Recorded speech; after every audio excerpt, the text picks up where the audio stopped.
Ciudad de Pobres Corazones, además de Fito Páez, en esta clásica versión estaba también Charly García y Cerati.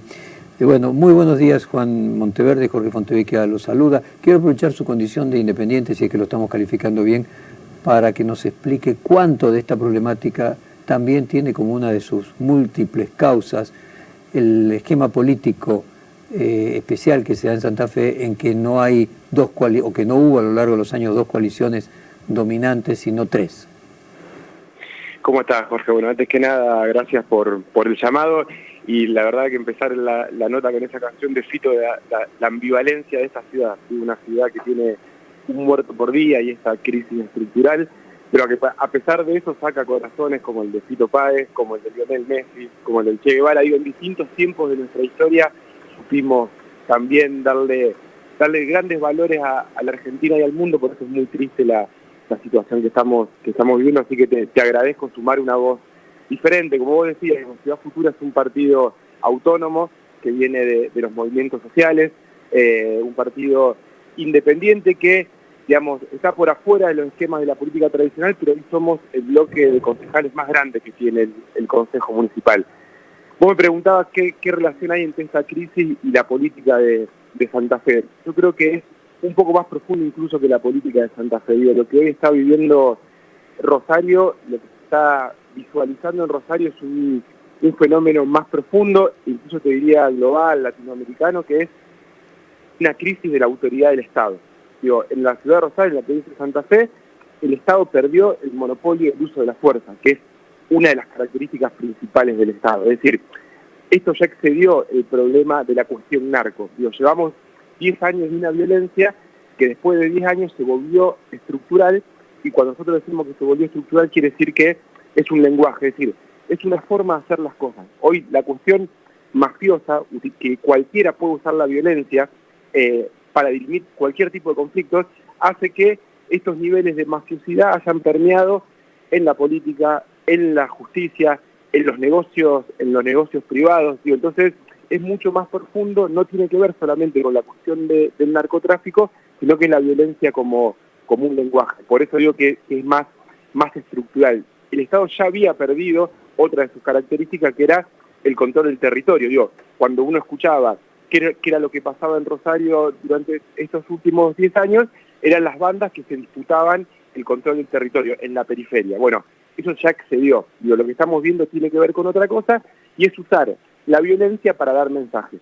Digamos, lo que vimos, este caso de Messi, es uno más. Digo, venimos hace 10 años de que balearon la casa del gobernador para dar un mensaje.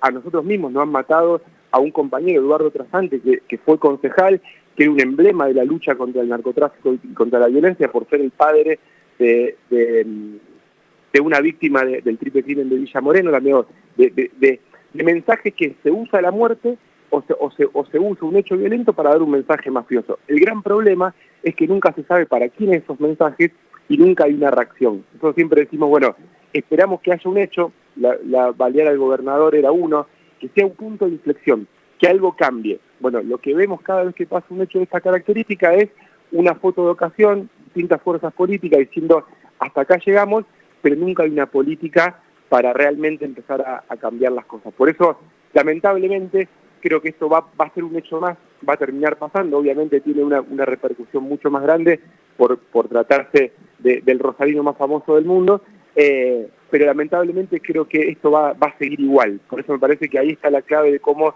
sacamos esto de la politiquería de un partido u otro, a quién le sirve, cómo se usa cada vez estos hechos violentos, porque la verdad que se nos va la vida a los rosarinos y rosarinas, y lo que no vemos es una reacción del poder central a la altura. Juan, yo vuelvo con la pregunta. A mí siempre me llamó la atención el ecosistema político santafesino, que era tripartito en lugar de bipartito.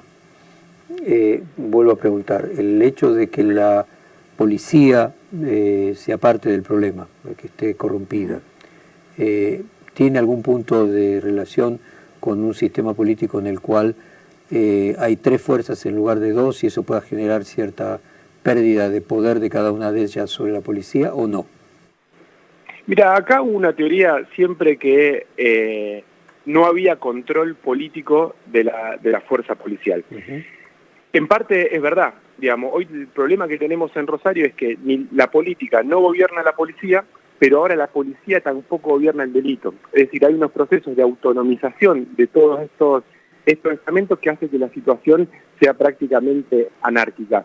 Yo no veo una relación directa entre el no bipartidismo de la provincia de Santa Fe. Quédate con el primer punto. Si la política no domina a la policía, algo similar pasó, saltando gigantescas comparaciones, en la época de cuando Duhalde en la provincia de Buenos Aires decía que teníamos la mejor policía del mundo y había una autonomía de la policía en negocios clandestinos, incluso la idea de que se juntaba dinero que iba de los temas, en esa época ni siquiera era la droga el principal, la prostitución, el juego clandestino, y que había valijas que la policía recogía y luego subía hacia la política. Independientemente de que eso termina siendo peor remedio que la enfermedad, mi pregunta es si el hecho de que la policía no estaba gobernada por la política no es la causa irreductible, porque después, si la policía no está gobernada por la política, es más fácil que con dinero los narcotraficantes corrompan a la policía.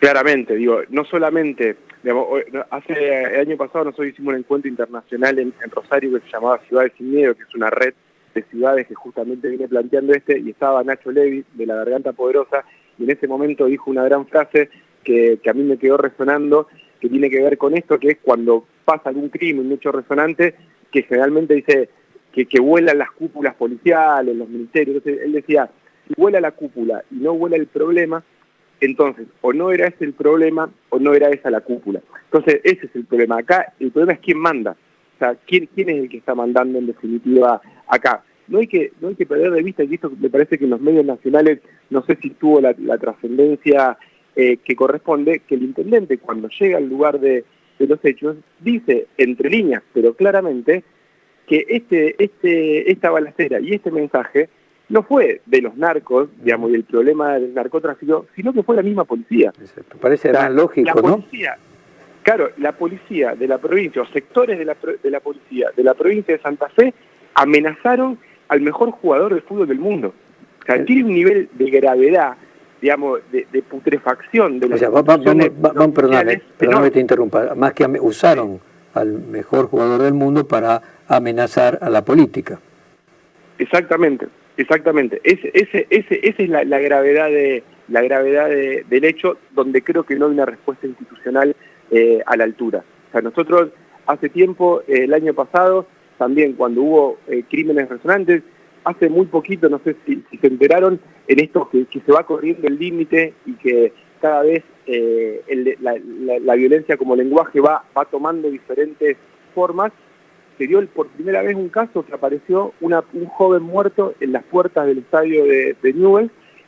Cuando van a ver a la persona, era un joven que lo habían ejecutado en la puerta, lo habían bajado de un auto, y dentro de su ropa había un mensaje para uno de los sectores de la barra de Newell's. Cuando se investiga, lo que se descubrió es que este chico era un artista callejero, que lo secuestraron de la calle, lo bajaron en la puerta del estadio Newell's, le pegaron 3 tiros y le dejaron el mensaje. O sea, no tenía nada que ver con ninguna banda, no tenía nada que ver con la barra brava de Newell's, nada. Simplemente lo agarraron y lo usaron, se dijo acá, como sobre para dar un mensaje. Digo, eso también es ir corriendo cada vez y naturalizar la muerte. Nosotros en Rosario nos acostumbramos a abrir el diario todos los días y que haya un muerto. Primero la sociedad y la política fundamentalmente lo que decía, bueno, se están matando entre ellos, son bandas, son pobres que se matan entre ellos, y un poco se tranquilizaba el asunto. Después empezaron a ver bebés y niños muertos en el medio de las balaceras. Digo, cada vez es como que Rita Segato tiene un concepto que creo que es la que mejor piensa el fenómeno de la violencia en América Latina, que es la pedagogía de la crueldad. Es decir, se va repitiendo el acto violento y nos vamos acostumbrando, nos volvemos cada vez más insensibles, y por eso la sociedad, la política no reacciona, y después la sociedad no hace reaccionar a los políticos. Uno dice, bueno, esta situación en Rosario, 10 años viviendo de esta manera, y la verdad que no hay grandes movilizaciones para que la política responda. Bueno, porque lamentablemente el sistema te va acostumbrando a esto. Nosotros presentamos el año pasado un proyecto, porque ya vemos que, como te decía al principio, esto es una crisis de autoridad del Estado, todos los resortes de Rosario y Santa Fe, esto lo ha pasado por arriba, donde veíamos que la única solución para inmediata para esto, para llegar al 10 de diciembre, que es cuando tienen que cambiar los gobiernos y venir una solución política, era que el gobierno, incluso está aprobado en el Consejo Municipal, el Consejo le pide al presidente de la Nación que durante una semana, 15 días, se venga con todo el gabinete nacional a gobernar desde la ciudad de Rosario y que abra los equipos de gobierno a todas las fuerzas políticas en una especie muy, entre comillas, de gobierno de coalición para frenar la violencia y que todas las fuerzas políticas vayamos con propuestas y a comprometernos de cara a la sociedad de qué tenemos para aportar en una estrategia multidimensional para abordar la violencia. Entonces, cada fuerza política le diga a la sociedad, bueno, yo me comprometo a hacer esto, digo, en nuestro caso, Ciudad Futura, que es lo que mejor sabemos hacer por nuestra propia historia, digo, es urbanizar barrios populares. Bueno, eso es un aporte a una estrategia multidimensional que además de la faz represiva necesaria, tiene que tener un componente de recomposición del tejido social. Bueno, yo me comprometo a urbanizar barrios populares, denme los recursos, denme el poder para hacerlo y me comprometo a tener resultados de cara a la sociedad. Bueno, si cada fuerza política en el marco de esa especie de gobierno de coalición se compromete a hacer un aporte y no a utilizar esto de forma política para ganar un voto más, bueno, quizás nos acerquemos más a componer esta situación de crisis de autoridad del Estado. Si no, esto va a continuar, porque lo que tiene la violencia es que se espiraliza. O sea, cada vez que hay un hecho violento y después no pasa nada, para que pase algo, la mafia cada vez va haciendo cosas más graves. Entonces esa violencia espiralizada ya pasó en otros lugares del mundo, pasó en México, pasó en Colombia, y claramente si no hay un cambio estructural va a terminar pasando en Argentina, porque hay que recordar que Rosario forma parte de Argentina. Buena cita, Juan, del texto de Rita Segato de la pedagogía de la crueldad. De hecho lo vamos a llamar a Rita ahora. Muchas gracias, Juan. Te despedimos con la misma canción, Ciudad de Pobres Corazones, de 1987. Muchas gracias. Muchas gracias a vos, Jorge.